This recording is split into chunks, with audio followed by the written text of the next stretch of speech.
carry his own cross. But before he carried that heavy cross, what happened? He was flogged. Before he carried the cross, he was whipped. They placed a crown of thorns upon his head. He was mocked, he was humiliated, he was spat upon. In fact, Matthew 27:30 tells us that he was struck on his head again and again and again. Christ was flogged and whipped. They placed a crown of thorns upon his head.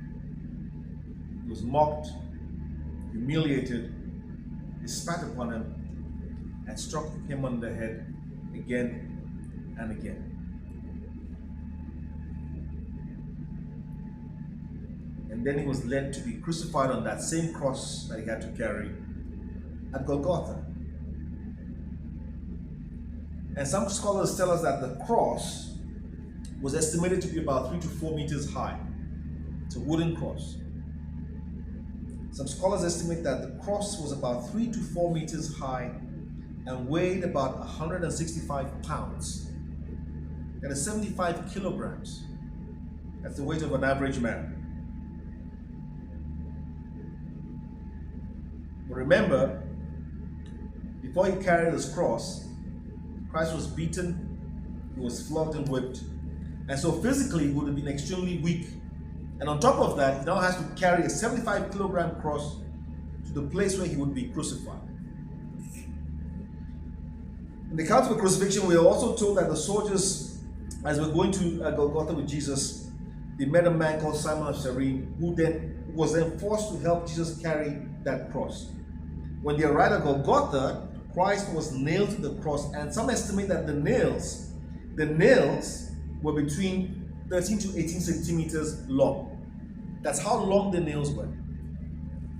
About 13 to 18 centimeters long and 1 meter thick. Between 13 to 18 centimeters long and 1 centimeter thick. I beg your pardon, 1 centimeter thick.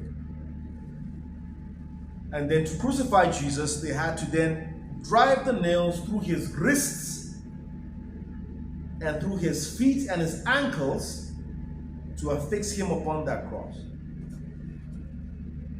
They had to drive an 18 centimeter long nail through his wrists and through his feet and ankles to affix him upon that cross. So the crucifixion was specially reserved for the worst kind of people, usually criminals. Crucifixion was meant to inflict maximum pain on the victim.